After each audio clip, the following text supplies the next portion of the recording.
And we are live. Man, can you believe it, Shane?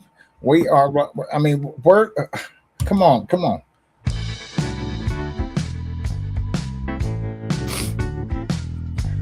Are we here? Yeah. Hey, Mr. Producer, can you bring that down a little bit? There we go. Come on, come on. I kind of like that. There you go. I like it. All right. Let's do a little, look at that. Man, postal outpost. Let's go. Love the dream. Agent Bay's in the house.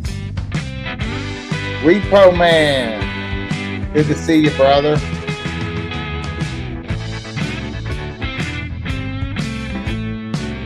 Hi, Mike.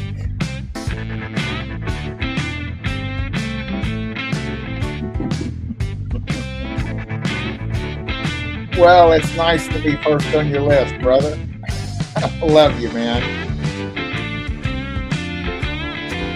All right. All right. Well, let's, as this is titled, the Trump Train Dream given to Philip Barnett. And that was, I believe, in 2016.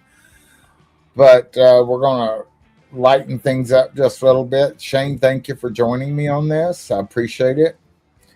And Shane's got something that he's going to share with us here. And I find this very interesting because this is what I have. Well, I haven't done it in a while, but let's go, Shane.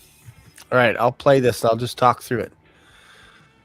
So this here is the B5000 incubator. I'm kidding. It's an incubator, though, from the Nanny McCluckins. They were kind enough to lend me this incubator. And in 21 days, you're going to see some chicks hatch here. And I thought of Steven when I began this process yesterday. And you could see there's a little rotator there. This little clamp right here will actually rotate the eggs for me so that I don't have to. Day 18, they start to hatch. By day 21, we can get up to 9 chicks. And I thought, Steven, you would get a kick out of this because every time I'm on your channel, I hear a rooster crowing in the background. No. Yes, and yeah, but I don't know about the 17 or 18 days because generally mine would maybe the day before, 21 days is kind of the general rule of thumb. I'm not a professional at anything. I'm a jack of all trades and a master of none. And so, and sometimes I'll just leave it. And I have had them hatch on, day 23 and 24. Yep. And so that's really cool. Did you buy those eggs, fertilized eggs? Some friends actually let me test it out because they have Nanny McCluckin's hatchery, and if anybody wants to get their hatchery, they can just go to their website, Nanny McCluckin's. But this is their own business, and every year this time they actually rent out these incubators, and they fill them with eggs, and then you just document and you just watch it. And they say like about day 18, you start to see some of the cracks. Now, not all the eggs will crack at the same time, but usually by day 21, you get an idea of what's going on. And sometimes you might get a little stragglers, like there might be a couple of eggs that are just a dud. You don't know, right? So, but on day 3, like even today, I think I could start to candle these eggs if our audience doesn't know what candling is.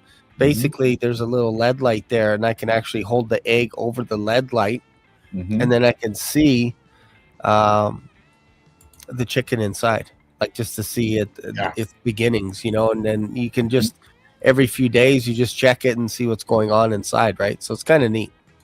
Yeah, you'll start seeing like even like even after like a couple of days, you can start seeing some like little veins. Yeah, exactly. So that'll be kind of fun. And I wanted to just check it out. I'm good friends with them, and they said, yeah, here, check it out, document it. So I'll videotape some of the stuff for them, and then they can use it on their social media or whatever it is, right? So it'd be kind of fun when they hear me screaming, "This is so exciting!" Oh, Shane, whenever I first started doing that, I was starting to do like I was just doing silly videos, and I was gonna had a phone down there, and I was gonna run a live stream on chickens, and I did do like there was somewhere on my channel. I think I may have taken it private when all this other stuff, but I mean it was uh, live streaming the chicken hatching. So anyway, it takes a lot of patience for somebody to sit there and watch Well, I'm not watching it all day. I'm just once a day I'll come in and check on it. The action doesn't start till about day 18, so that's when I'll be paying attention. So, Amen. Amen. All right. Well, we're going to go ahead and get started. Philip Barnett had emailed this to me about 4 or 5 days ago. And this was a dream that he had. And let me just go ahead and bring it up. Now, your music, I think, is still playing in the background. Did you want that? I don't mind the ambience, but no. Let me want it. See, that's okay. There we go. Turn that off. Thank you, Shane. Thank you. Problem. All right. I know, Mr. Producer, you were the one playing the music too loud. That's your fault. That's my fault. Producer, fire the producer. Oh my goodness. Oh my goodness. So again, just a disclaimer here, that this is what was given to Philip Barnett, and and as everyone knows, and well, I don't know if everyone knows. I mean, the things that he has dreamed about Ukraine happened exactly, but this has a little bit more. I guess you could say maybe some interpretation to it, and that's why I asked Shane to join me on this, and so we're going to just read it straight through, and then we're gonna talk about it, and maybe do some review on it on what, because I would just want everybody to use their own discernment. That's in all of this. We all have to use our own discernment. And maybe we can break it into chunks, because it's 15 pages. If we read the whole thing, I'm probably not going to remember what happened on page 1. I don't know if you want to break it up a little bit, like read a couple of pages, 2-3 pages, and then go, hey, let's unpack this a little bit. Okay. All right. Well, I'm going to get started here. The Trump train dream, as given to pastor and missionary Philip Barnett in the spring of 2016. The 2016 presidential campaign of Donald Trump was formally launched on June 16, 2015, at Trump Tower in New York City. After Trump declared his candidacy for president, I had a dream in the spring of 2016 about a presidential train depicting who would become the next president of the United States. I was living and working as a missionary in Ukraine when I had the dream. In the dream, I was standing in an old-time green-colored American train station from the late 1800s or early 1900s. The train station building was to my right as I looked down the tracks, and there were 2 men standing by me, between me and the building.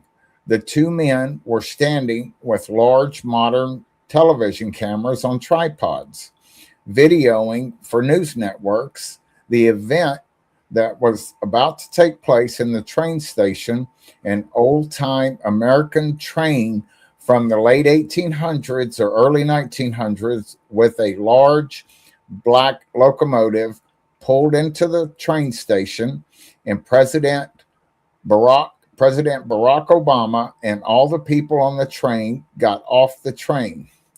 When President Obama got off the train, he stood on my right side by the video cameras.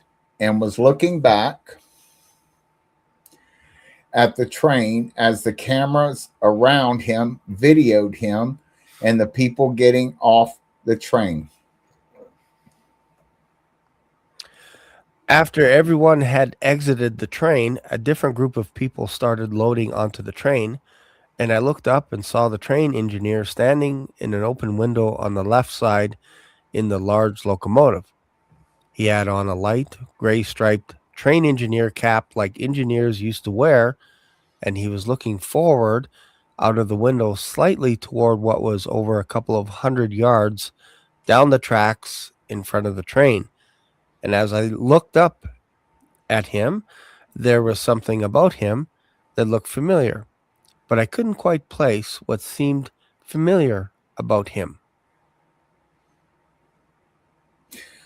As the people were finishing loading onto the train, I looked to my left toward where the train would leave the station, which was the direction the engineer was looking.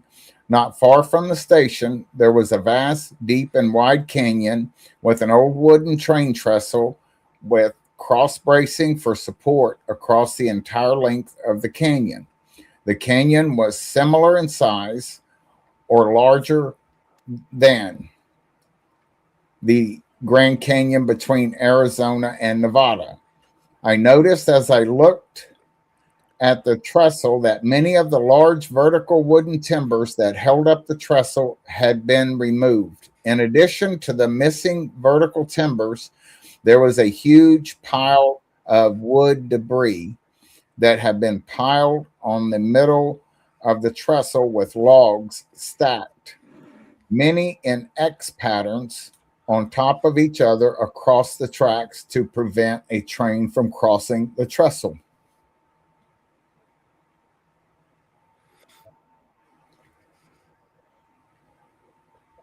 After seeing the trestle with many columns missing and the wood that had been purposely stacked on the trestle, I was very concerned about the people on the train, and I immediately looked back up at the engineer.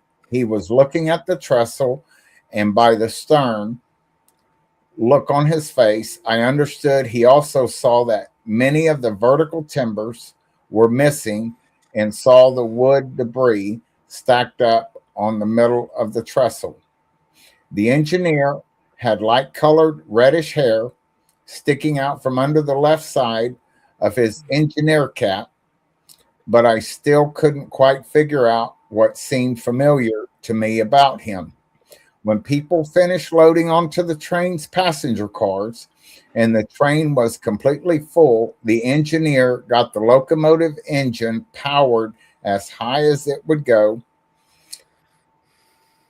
and headed out of the station. I thought if the trestle collapsed, the canyon is so deep everyone on the train will die. The people on the train will have no chance.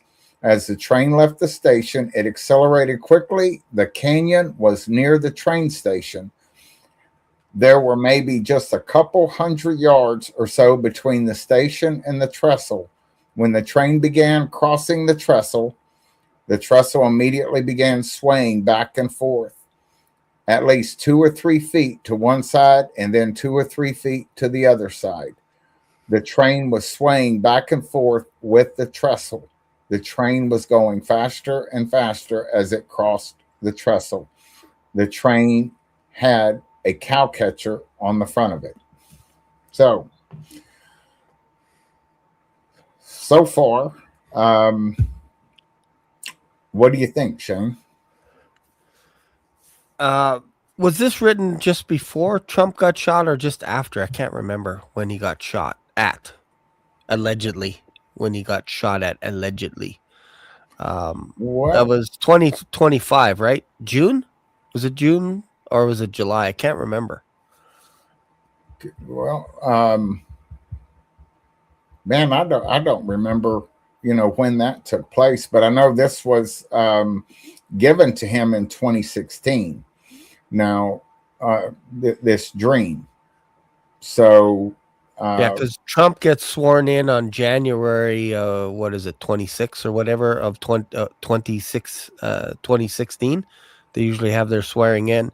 So mhm. this was after he became president? No, actually, see, we're on. What page are we on? It doesn't tell me what page we're on. Oh boy. Um, Because if you go let's back to see. the first page, Yeah, I'm gonna have to remember the front of it. Okay, as in the presidential, the 2016, he got this on June 16th, 2015. So that would have been, yeah, that was right when he, declared his candidacy. when did Trump you'd think we'd remember, get shot?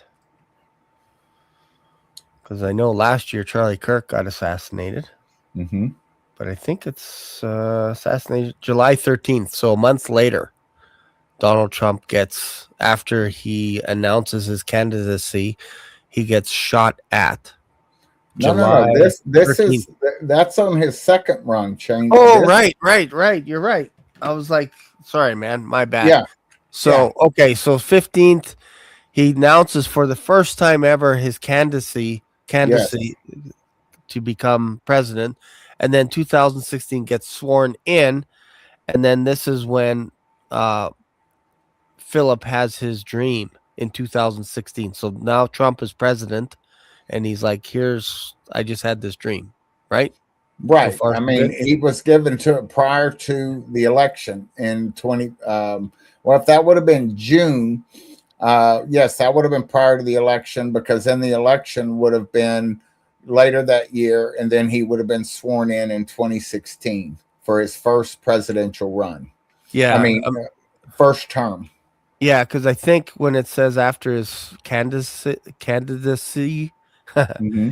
in June 2015, I think that should be 2015 because it says I had a dream in the spring of 2016 about a president. So unless he had a dream after he became president.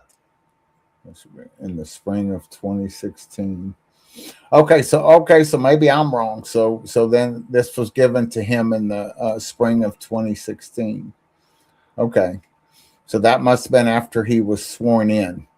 So, and I think that this may explain going forward. Yeah. You know,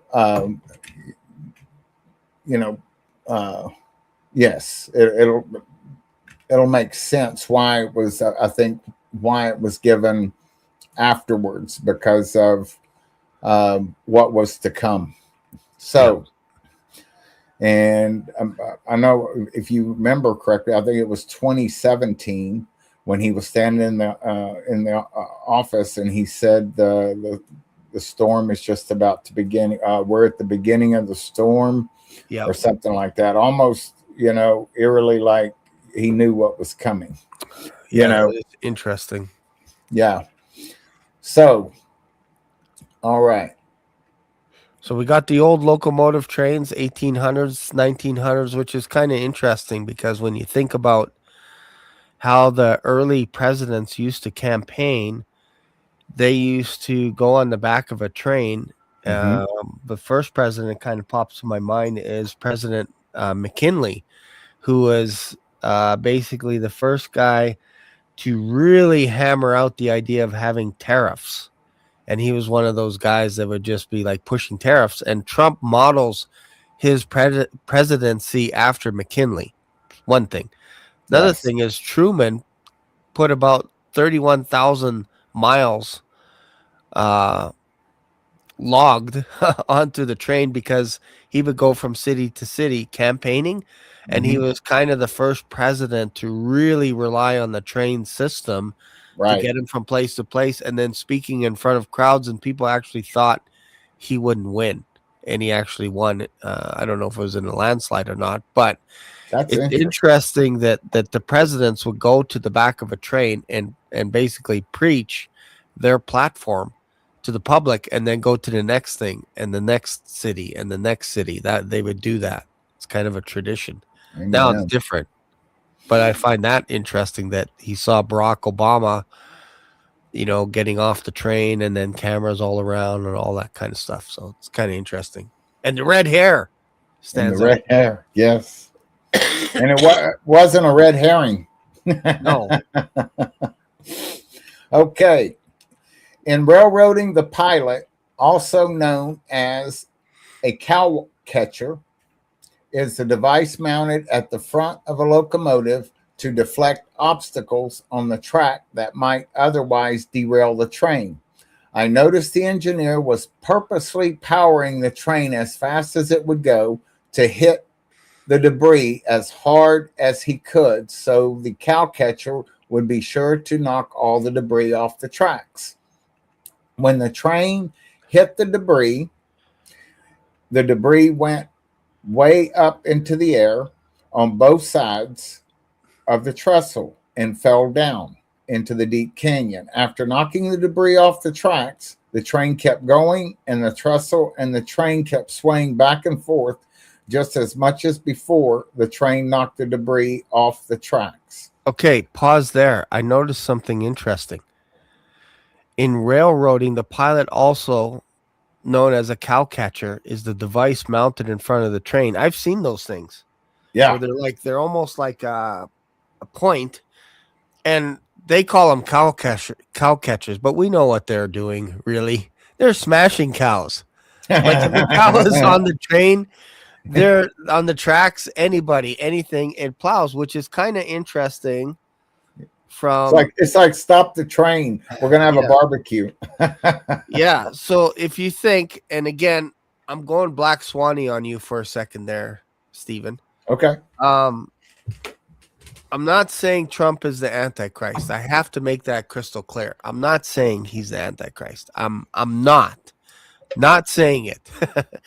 But I find it interesting that in Daniel, you'll see a ram smashing things from west to east, and almost to the point that nothing can stand up against this thing.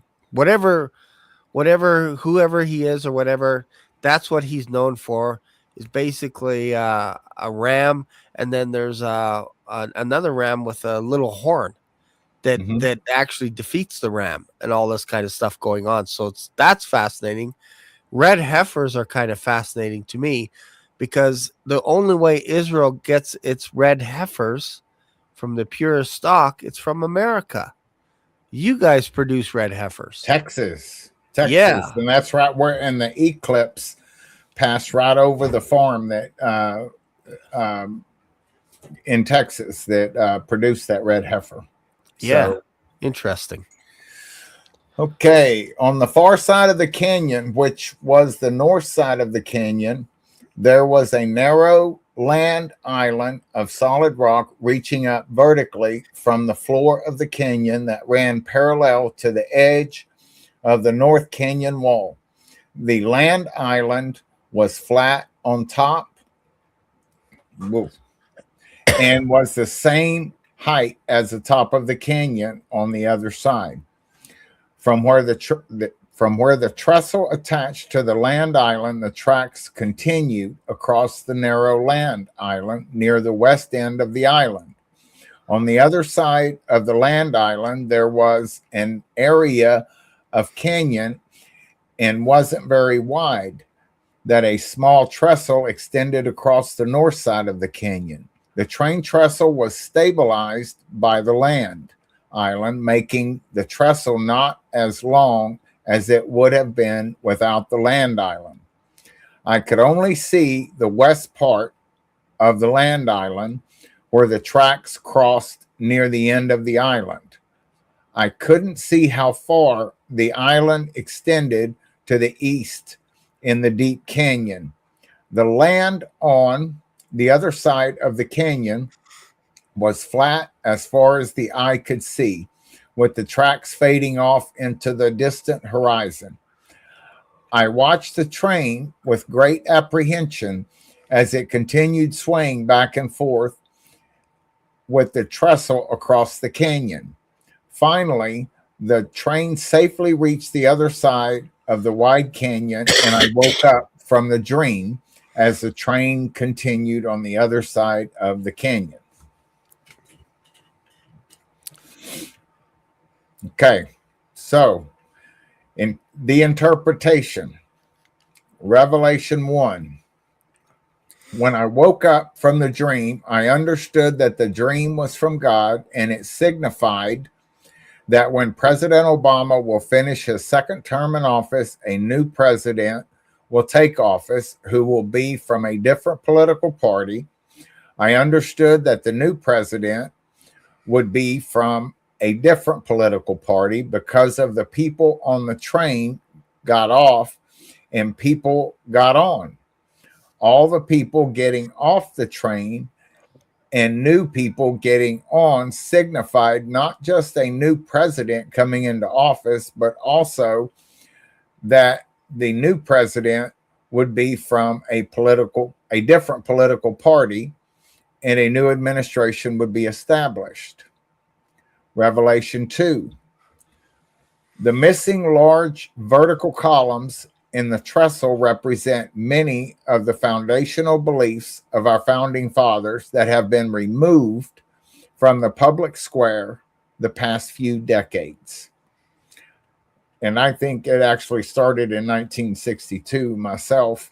I guess you could call that a few decades ago. That's when they removed the Bible, from the public schools.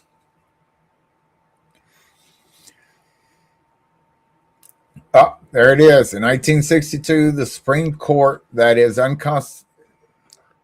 that it is unconstitutional for state officials to compose an official school prayer and encourage its recitation in public schools. In 1963, the Supreme Court ruled that officially mandated Bible reading or prayer in public schools is unconstitutional.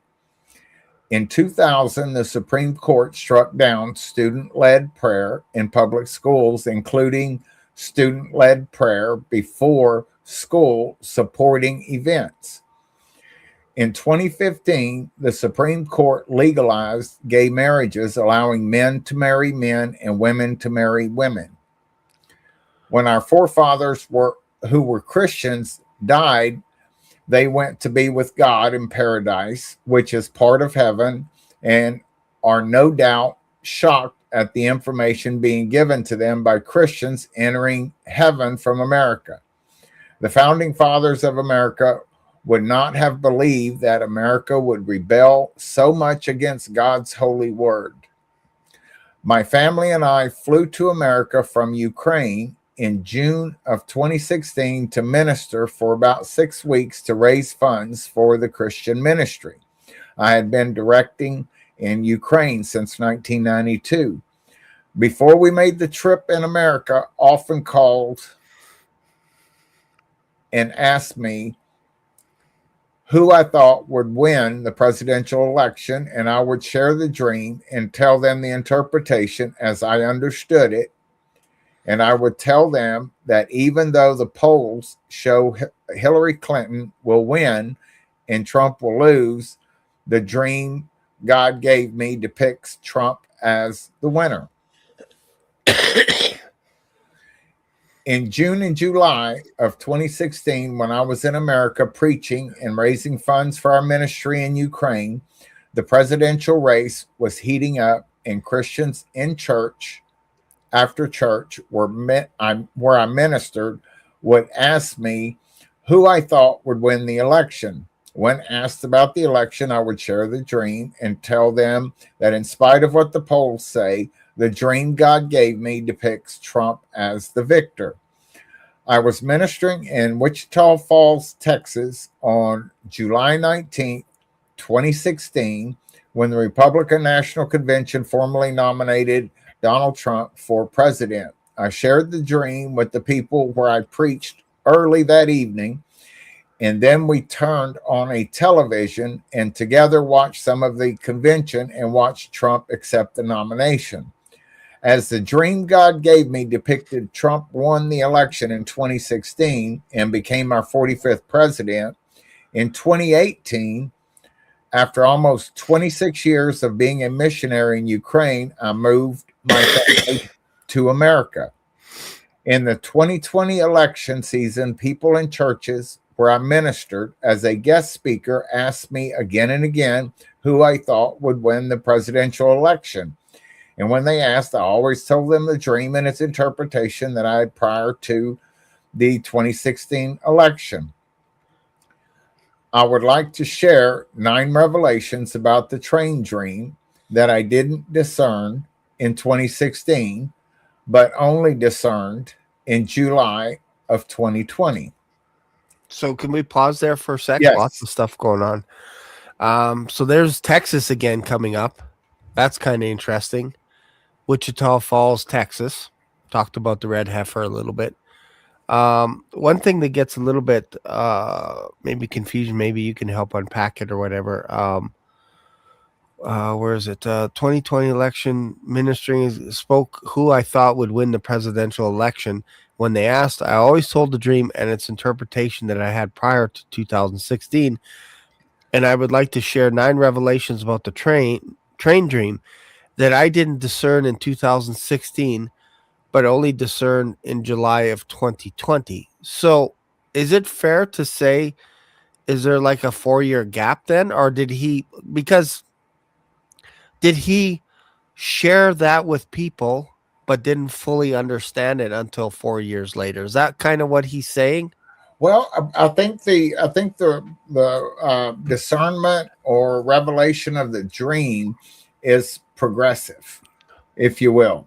Okay, Okay. and like even on the Azovana prophecy that he delivered in 2007, it was a progressive understanding, discerning, and as uh, we only prophesy in part, and so just like even like the Bible is just opening up to us more and more. And I'm not trying to compare this to Yeah. scripture either, Yeah. so Yeah. don't, but I'm just making an example of Yeah. how God can give us more and more revelation as things move forward, and you'd be like, oh, that's what that meant. Yeah. And I get that. And I can appreciate that because sometimes I think, like if I write a letter, let's say I write a letter to my loved one, my wife, and I write her a bunch of notes and I say, um, I'm praying that we move to Calgary and that we have 3 kids and that I have a job, I don't know, manufacturing chickens or something, whatever. Not that I would put that in there, but just saying, um, and open up a restaurant or whatever it is. And I date it 1990. And then we come back 4 years later or 20 years later. If I read that letter today, I'd be like, wow, I got some of it right. We moved to Calgary and I got 3 kids right. But I'm not hatching chickens yet till today. But you know what I mean? So, Yeah, but that doesn't change. So I get the prophecy in part. It's not that we're prophesying in part, like here's part 1, here's right, part 2, right. part 3 Okay, as the times change, because then we can tweak stuff. But we may understand it in part. You know what I that's mean? yes, better And said, then, better yeah, said. so that's what I'm trying to figure out here is did he reveal it and then go, you know what? Some of this stuff I don't even understand. So I'm going to put it on the shelf. And then about 4 years later, he's like, oh, now I get more understanding of what I wrote earlier. That would make the most sense to me. Yes, that well explained, much better than I. Absolutely, thank you, Shane. Okay, Revelation 1. The first revelation came when I was meditating about the dream and I was thinking about the engineer and that I had never understood what was familiar about him as I was recollecting how I kept looking up in the dream at the engineer with reddish hair sticking out from under his cap. The Holy Spirit caused me to realize who he was. The train engineer was Donald Trump. I laughed to myself and thought, how did I not recognize him till now? Revelation 2. The second revelation that came to me in July of 2020 about the dream, God revealed through my 14-year-old daughter, Cosette. I was sitting in the divan in our house, and Cosette came and sat down by me on the divan and asked, Daddy, do you remember the dream you had about the train? I told her, yes, of course. She further asked, do you remember the debris on the trestle in the dream? Yes, I answered. She then said she had been thinking about whether or not Trump would win the 2020 election and asked, where was the debris on the trestle? I looked at her and paused briefly and smiled and said, I know where you're going with this. It was on the middle of the trestle. You're saying that the debris on the trestle represents the things President Trump is facing to get reelected in this election, not in the 2016 election, and that Trump will blow the debris off the tracks and be president for a second term. And the second side of the trestle represents his second term, not the second part of his first term. She smiled and said yes. Okay, let's unpack that a little bit. I like that. Okay. So let's think about this for a second. Let's unpack this. Donald Trump becomes president, and then the next 4 years, Biden becomes president, which is an interesting name, Biden. But that could be a different video. But I could promise you, most of the Republicans, well, let's say half, maybe most of the Republicans, thought they were ripped off with that election. Is that a fair assessment, or am I exaggerating? That they thought that the election was stolen? Yes, absolutely. Whether we go, it's true, it's not true. I felt that it was kind of weird that we lost to Biden, who basically could barely stand up to read his notes. And I'm like, you got this guy campaigning every single day in front of thousands of people, and then you got this guy that maybe he's not quite with it already. Yeah. And he's not debating, and he's winning. Like, in the debates that he did do, he got slaughtered. So it's like that 4-year gap, Trump was in trouble. He got allegedly impeached twice, like officially, but then I don't know if they dropped it or whatever, but they impeached him twice on 2 counts, I believe. And then he was spending a lot of time in New York defending himself. Some people said he went bankrupt, like his whole organization went bankrupt. I think that's just a rumorville, but let's just say that happens. You can't help but see there's debris in his way to stop him from finishing his presidency. So if that's the debris on the tracks, you can see now all of this stuff coming on, that it's like he has to smash this stuff one after another. And that's what he did every day in court.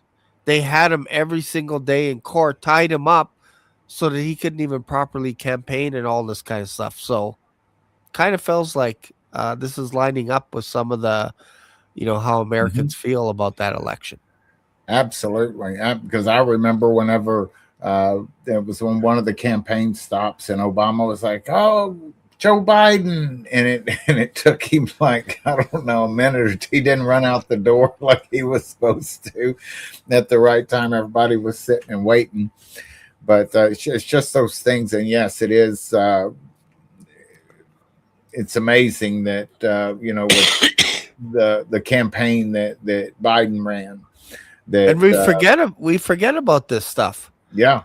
Somebody just said in the comments that he was campaigning out of a basement and like Joe Biden and all this. And we forget how much Trump was hampered by just being able to do his own thing without flying back to New York all the time and defending himself and remember the infamous phone call, the perfect phone call? Who was that with?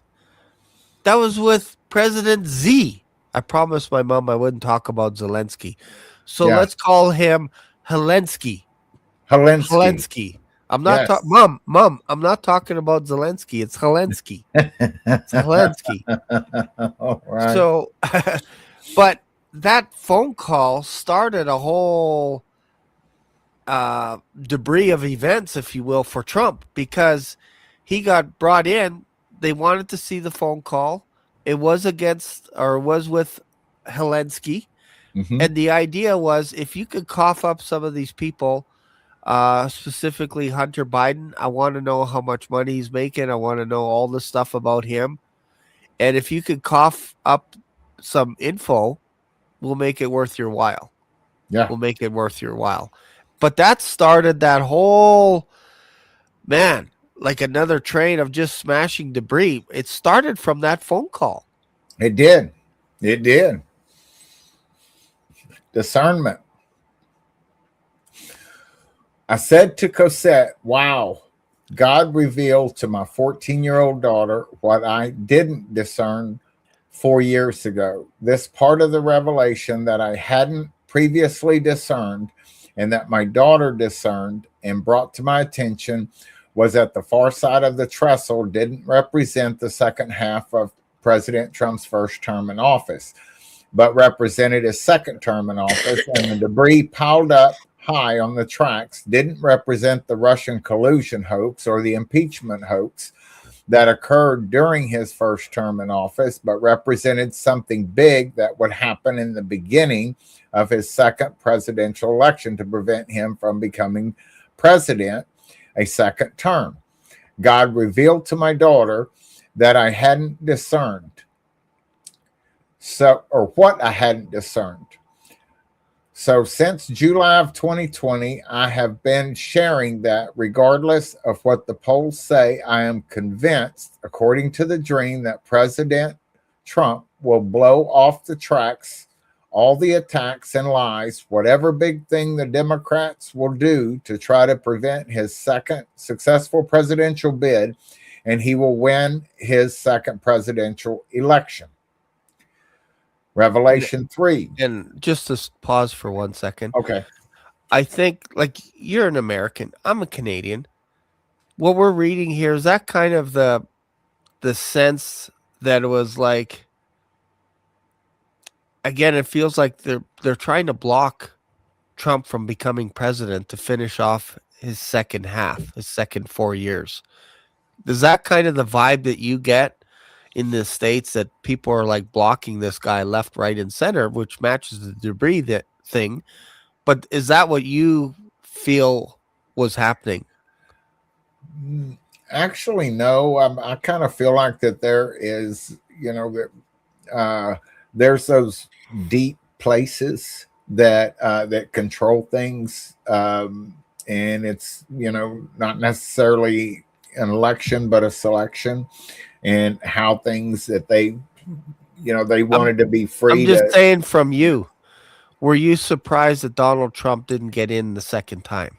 Absolutely, Yeah, I was absolutely, too. I was too. yes, That's what I mean. Do you feel like there was obstacles? Like, they even had people blocking the windows for voting, and like you couldn't see the counters, and then people would have to go to bed, and then the next day the count was finally in. And it's like, oh yeah, you lose.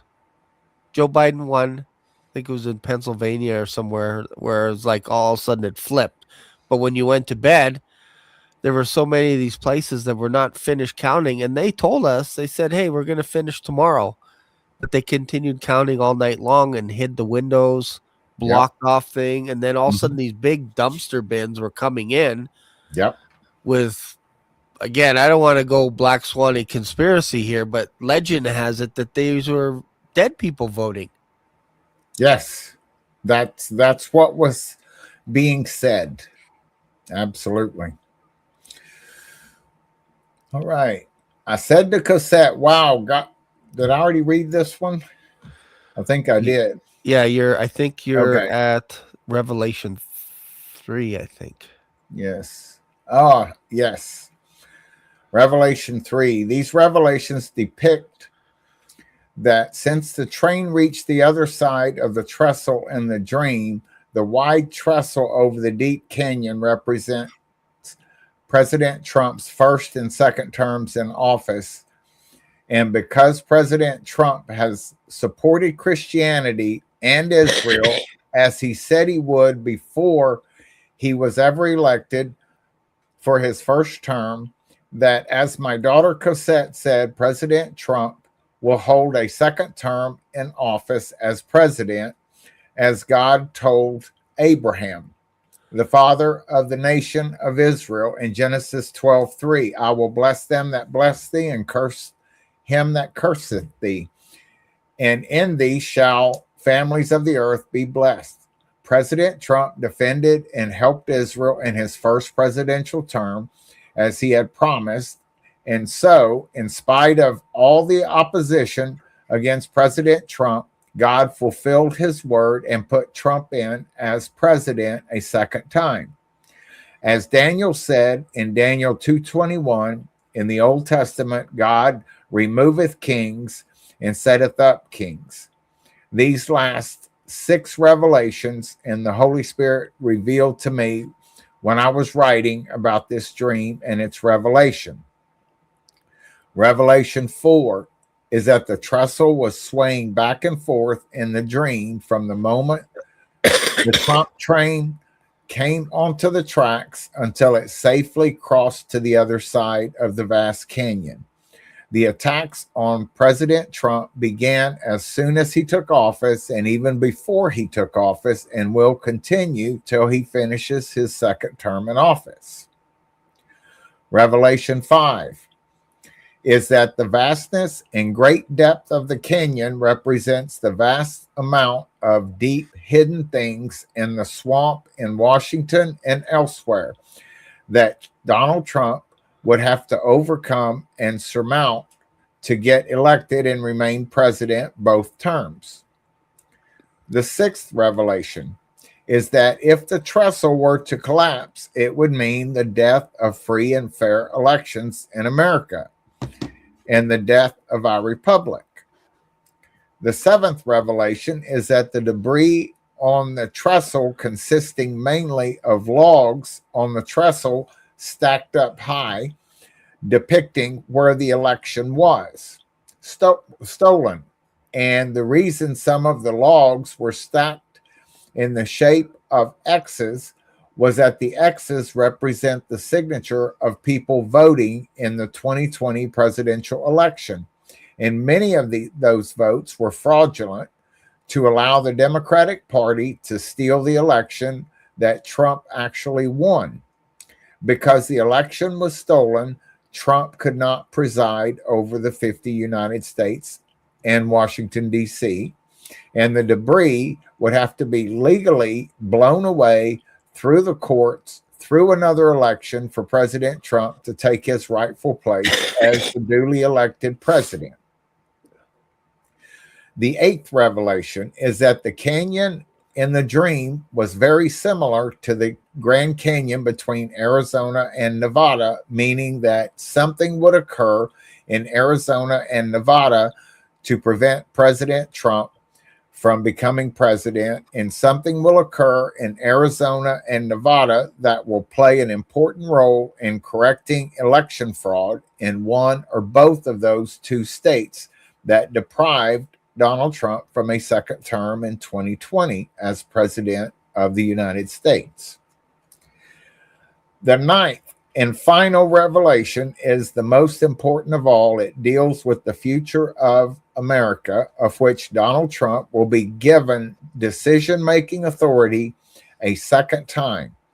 God allowed a 4-year pause between the 2020 election and the 2024 election to put Trump in office a second term because God wanted President Trump in office when the greatest threats will take place that will ever occur in the future of America.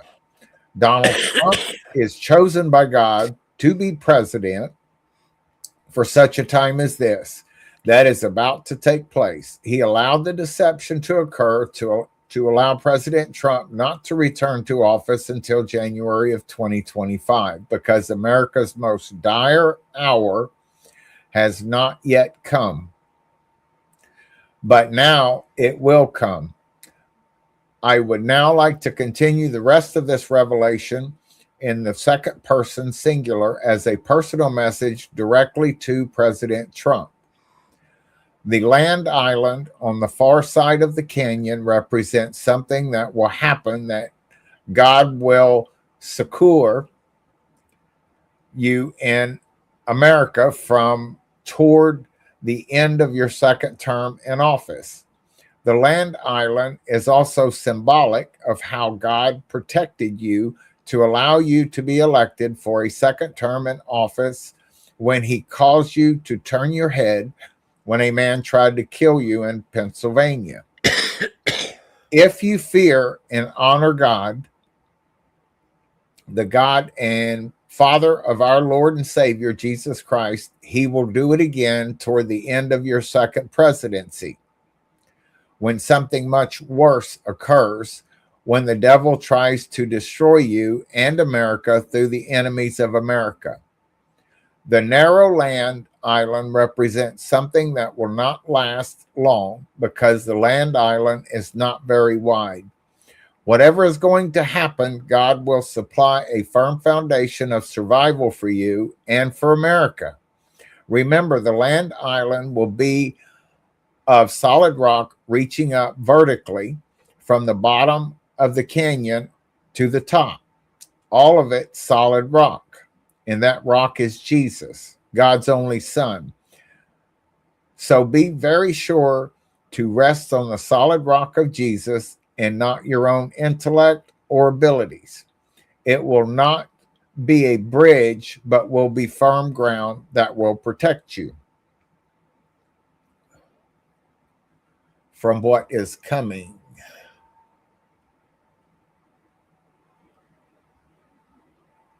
Uh-oh.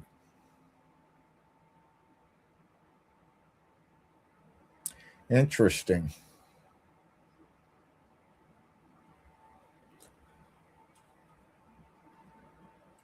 I'm going to have to, we are on page 11.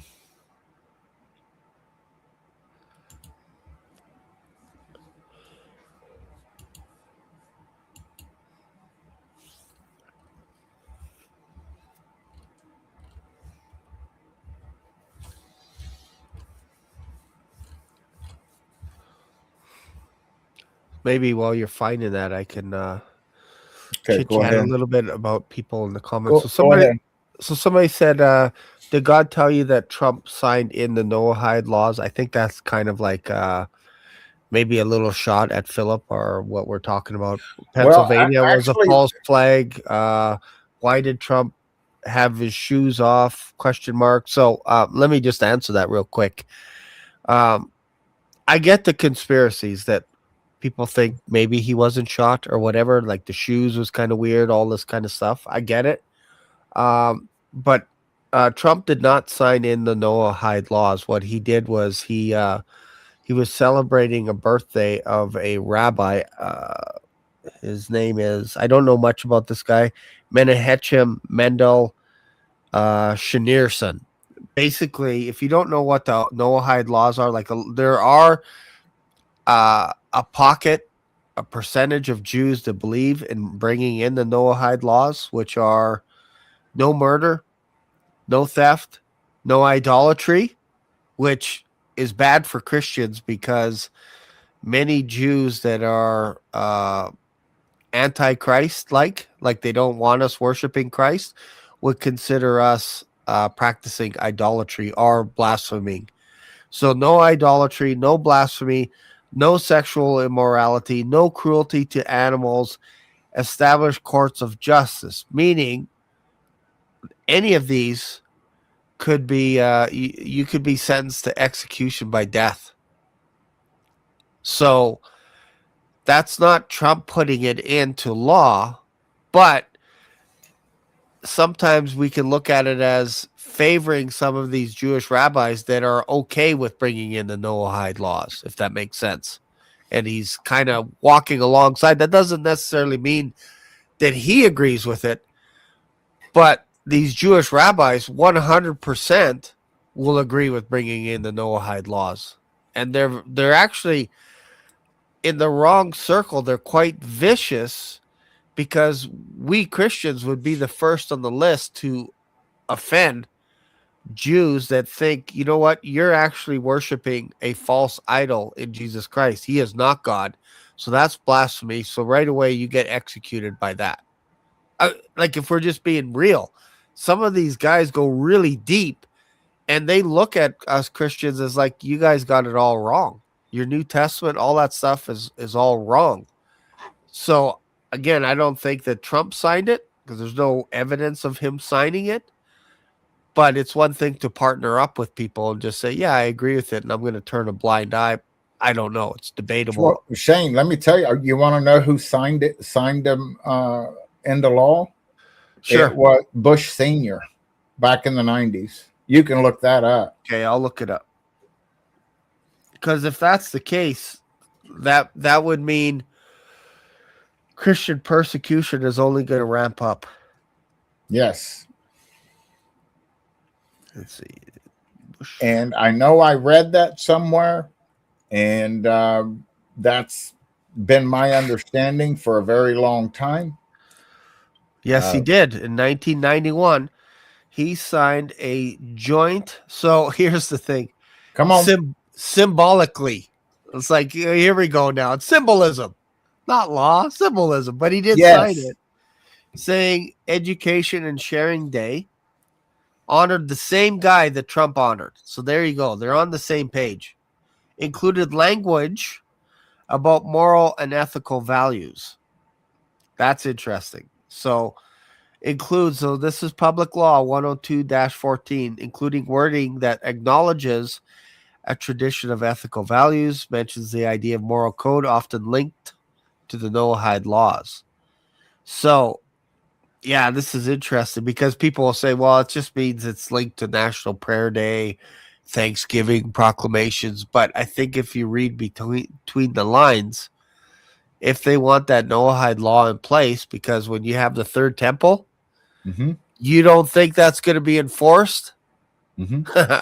Right? Yeah. So it's interesting.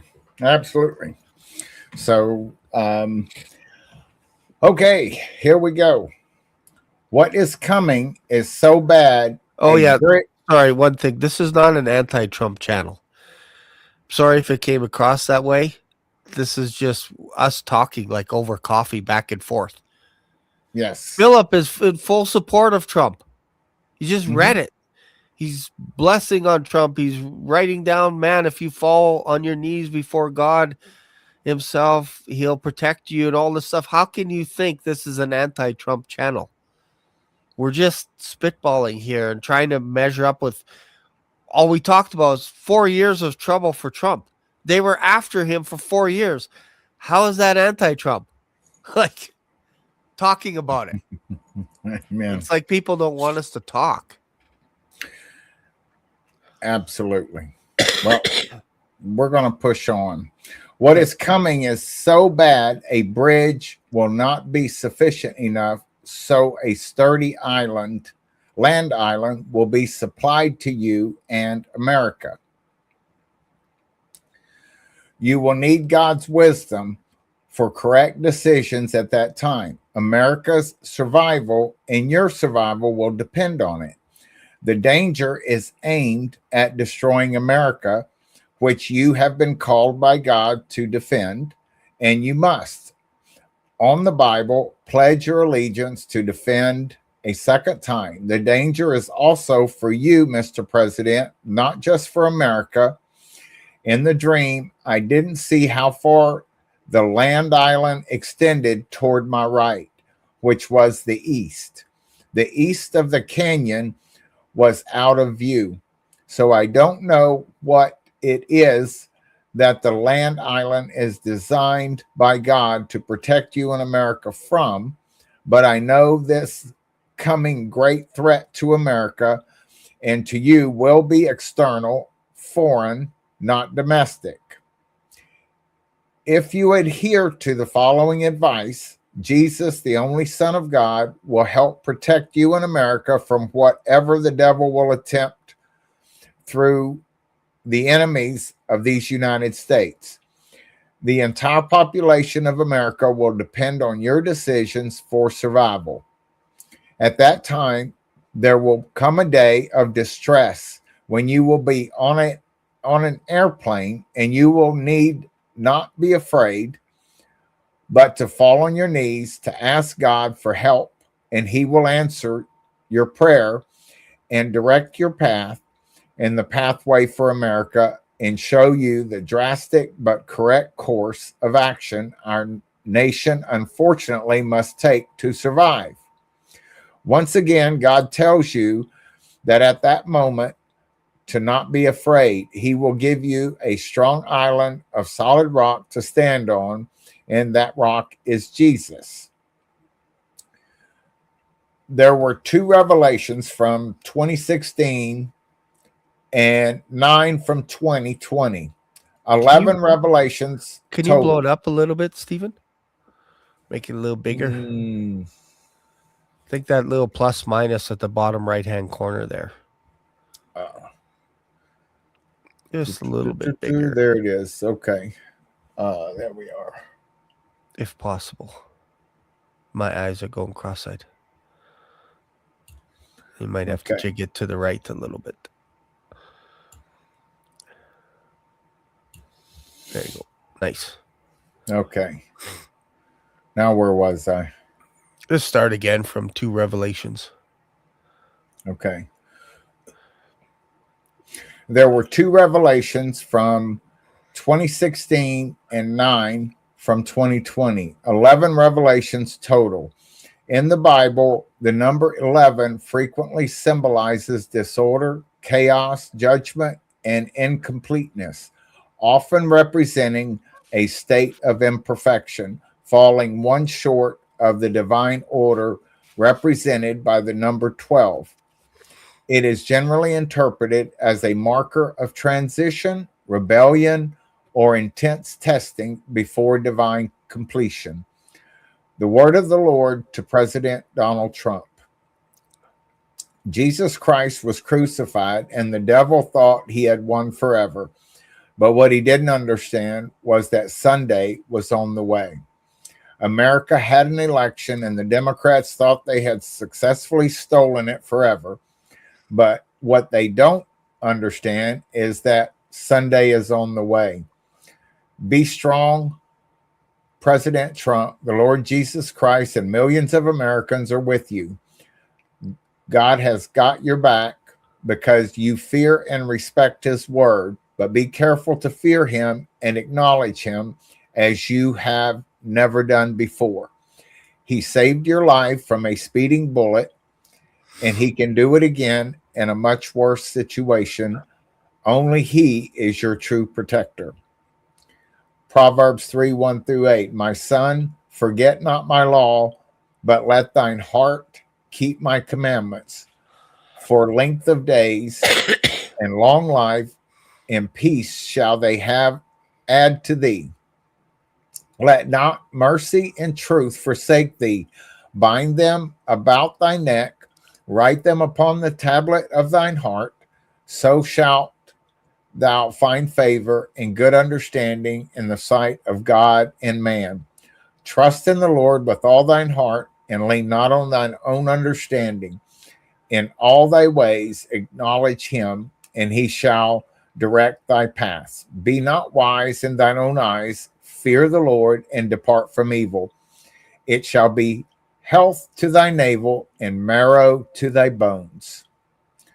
Written by Philip Barnett from Oklahoma. Nice. Nice. So yeah, very heavy Trump favored at the end of the letter. So for those that are saying like, hey, is this anti-Trump channel? It's like we're reading a letter and we're analyzing it. That's what we're doing. That's yes. what watchmen do. We look at literature like this and then we just try and tie it into scripture and figure this stuff out. That's what we're doing. Like over a cup of coffee, back and forth. I will be the first one to say that anybody in a governmental position, I don't look at them from the perspective of they're in that office because they're a Christian or not a Christian. I look at it from the perspective of they had the right skills at that right time to get into that position. It's not up to me to decide, oh, I'm voting this guy because I think he's a Christian when you don't know he's a Christian. Then you find out later he's not a Christian. So I always go off of the belief of vote for the best candidate that lines up with all your check boxes, because really it's probably only going to be maybe half the check boxes. Like, if we're being honest, Mm-hmm. it's like, does he like war? No. Okay, good. He's in. Yeah. Does he treat Christians nice? Yes, he's in. You know what I mean? And then we Mm-hmm. check him, and then later it's like, oh, he actually doesn't mind a little bit of war here and there. You know what I mean? So Yeah. I think we get presented with these candidates, and we get swayed in whatever direction, and then that's what we have to deal with. But I do believe God puts them in for certain reasons, Mm-hmm. for sure. But it has nothing to do with me going, well, it's because I believe that person is a Christian, so I'm going to vote them in or not or whatever. Like, I don't know. I think there's bigger parties, bigger things going on than little old me deciding who's saved and who's not saved. Because I'm telling you, I'm at a loss right now in the political sphere. Yeah. Who's actually saved and who isn't? I'm at a loss. Well, I'm completely out of the political sphere, if you will, because I mean God's in control, and where we're at right now, it to me personally, it certainly looks like 2026 is the year. That is, and whatever's going to happen, regarding this dream. Maybe this is going to be a message that Trump's going to need to have during tribulation, possibly. Okay, and just like I said from the get go, use your own discernment Yeah. on whether you think this dream was even from God. That's for you to decide. Yeah. I'm not coming on here saying that every single thing that Philip Barnett says is the gospel. We all must use our own discernment, even in our own lives. The things Yep. that I mean, how many people that man, God showed me this, or God showed me Yeah. that. I mean, look, we're all need to examine ourselves daily to see that we be in the faith, and that's what Paul tells us to do. And we've just got to be in unity, and not be arguing, especially over political stuff. I mean, that is the last thing because my own questioning was, when it said, President Trump's going to need to fall on his knees and ask God for guidance. I mean, to me, that would be a supernatural thing that would happen, because we all know about, or at least apparently, but no man can read another man's heart, but, with the pride and arrogance and everything else, but with God, all things are possible. And so that's kind of where I want to leave this. And so is there anything else that you'd like to add, Shane? Yeah, I'm just thinking like some of the comments about the Noahide law, and that maybe that's an episode we need to bring in, because I know some people get excited and they're like, oh, you have to follow the Sabbath and everything. And I get why you would think that. The truth is, none of us do. None of us have ever followed the Sabbath. You might think you did, but once you break the Sabbath, you broke them all. So Yep. it's not like you can do it 57 times and then the 58th time you forget about it, and then the 69th you just continue on. According to Moses, you should be stoned to death. So are you under the old law, or are you under the New Testament? Like, which one are you following? Because if you're going to follow it, you have to follow it all the way. And then you get yourself into trouble. You become religious overnight instead of running to Christ, who is our Sabbath. Mm-hmm. Absolutely.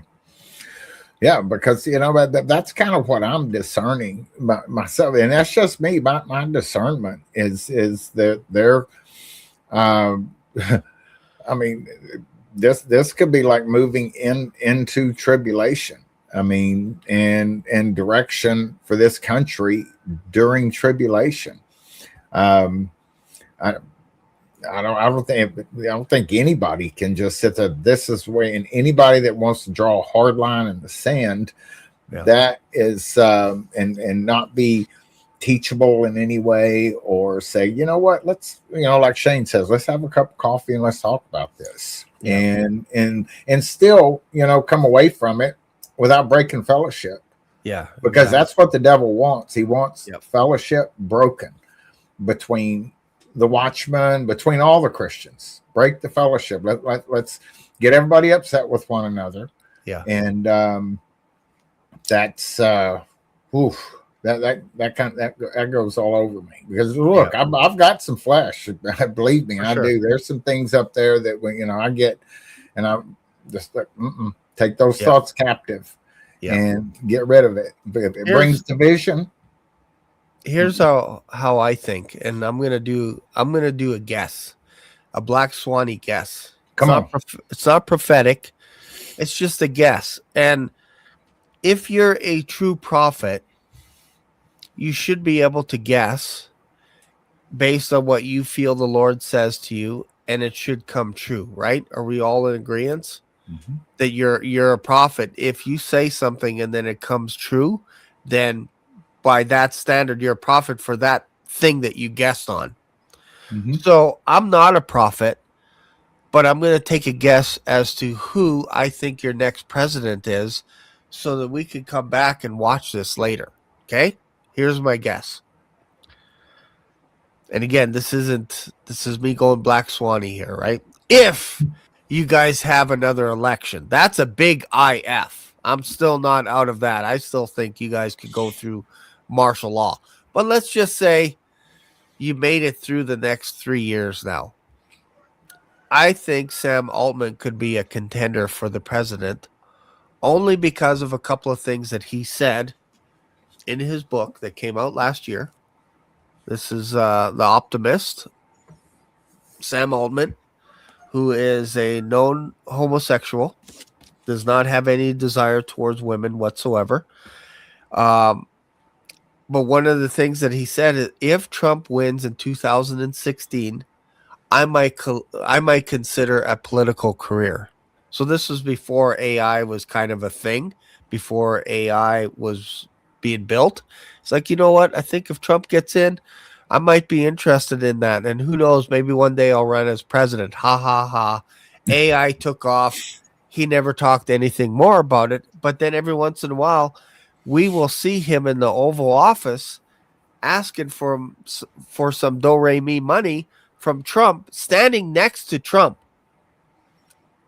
talking about AI, that the United States of America will be at the forefront of AI technology, and they'll be at the forefront of military technology. That is not debatable, that's what they were talking about. Trump said it several occasions that we're behind, but we must be ahead of every other country when it comes to warfare. And when it comes to AI technology, we have to be number one. So they pour tons of resources. And who do you think is kind of overseeing that stuff? Altman. And what do you think if we were worried about fraudulent voting in 2020? What do you think AI could do in the next 3 years when Sam just runs off a social media campaign? And look, the polls are up.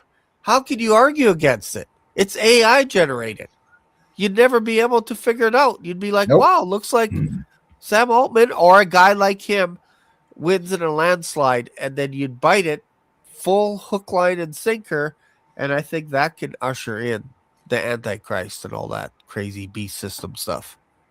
And I think all of that could actually happen as fast as things are happening right now. I think that could happen in 2 weeks, to be honest. Well, the beast system seems like it's already there. They just have to push the button. Yes. And close it, right? Once we're gone, boom. So I'm not naive to think that can't happen. Like Jesus can't come back tonight. He can come back while we're on this podcast. Yep. That's why we're always telling people on each one of our shows, my show, Steven's show, like, man, don't wait. Don't put this off till tomorrow. Don't wait any longer. If you're feeling that right now, that's like, if you think you have more time, I will make a bet that you don't have as much time as you think you do. That's my bet. I don't think you have as much time as you think you do. Circumstances get in the way, all this kind of stuff, and then before you know it, your life passes like a vapor. There's a little bit of prophecy right there. Mm-hmm. You might think you have more time than you do, and I'm telling you, from one black swan to another, you don't have as much time as you think. No, you do not. Even with your loved ones and your children, you think your loved ones are always going to be around forever, that they're going to outlive you. Mm-hmm. We don't know that. There's no promise No. that our children are going to outlive us. It's a tragedy when they don't, for sure. But there are stories all across North America of children dying prematurely, early, accidents, silly accidents, ski hill accidents, whatever. Mm-hmm. So again, you're not promised tomorrow. So take advantage of the grace that we have today, right now, before the rooster crows 3 times. I just heard your rooster crow once. No, there goes another one. Twice. I wish if I would have fed them before this, but I mean, this just came up so quick. I didn't have to. I'm like, okay, all right, I'm supposed to do this, and so. But anyway, I could have went and fed them, and then they would have been further out. But they're angry right now. Yes. Yeah, you don't want to fall down in my yard right now. No, that you don't. After this show, I'm going to go watch my chicks hatch. We need to live stream that, man. Oh my goodness. Yeah. Stick around in the back because I'm going to chat with you in just a second. Okay, guys. Sure. Well, you know what? I am going to set an outro here. There we go. There we are, right there, set. I'm just feeling the mood. But here's the thing, guys. 1 Corinthians 15, 1-4. That's something we can all agree on. I hope so.